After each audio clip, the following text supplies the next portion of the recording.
How to fix WhatsApp incoming call not showing problem. Hey everybody, this is Nina from Create Login Delete. Without any further ado, let's get started with our process. Open up your device's settings. Here scroll below and search for apps. Again search for WhatsApp.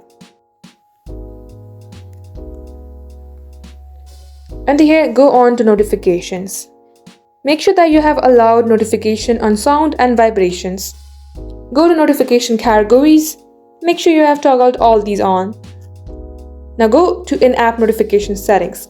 This will open up your WhatsApp settings and make sure that this is turned on as well. When it's done, go ahead and tap on storage under usage. Tap on clear cache. And once it's done, this shall fix your problem. That wraps up today's tutorial. Thank you for watching and do like and subscribe to never miss an update from us.